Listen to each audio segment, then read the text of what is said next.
Next gen game prices are skyrocketing to $70. Oh my God. Yes, they are. And let's talk about why.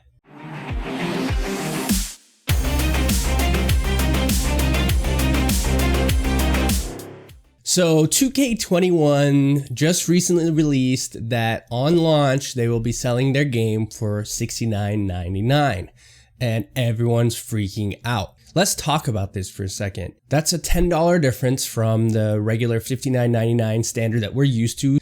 Other developers are looking to pursue and also launch their games at that price. So we're looking at changing what the definition and the standard of base price games will be for AAA games. Now, something that I want everyone to keep in mind though, is we haven't had a price change for video games, the standard base price for video games, in almost 18 years. 18 years ago in 2002 is when the first price went up from $49.99 to $59.99. That's when it was introduced, was in 2002. And then by 2005, it was the standard that video games were about $59.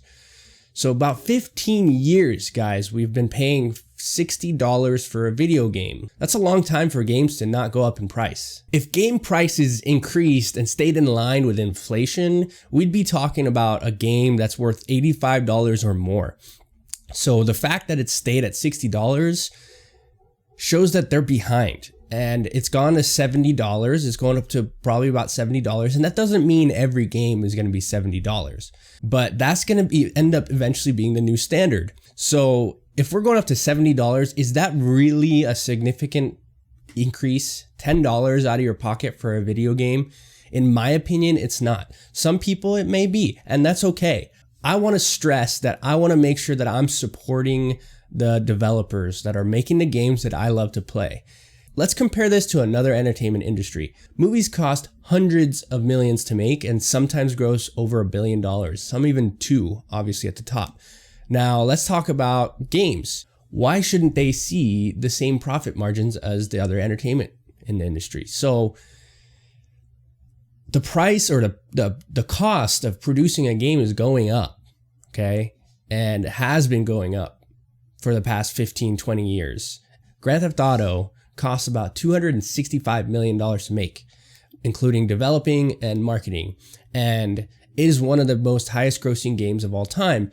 But keep in mind that costs are continuing to go up. So adding a baseline of $70 is really, it makes sense.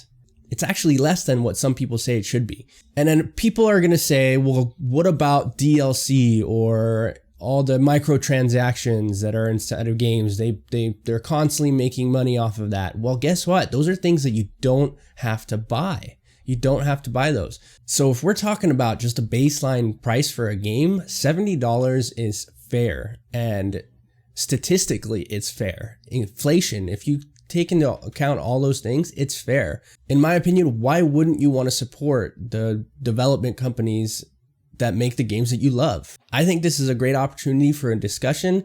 I want to hear what you guys think. Is it crazy that games are going to be about $70 moving forward, or does it make sense? You know, I'm not here to try to insult anybody, but I understand that everyone thinks the same and everyone has their own opinions, but this makes sense to me. And I'm okay with it. And I'm okay dishing out $70 for a new generation game on my PS5 or my Xbox Series X. I'm okay with that. I'm excited for it.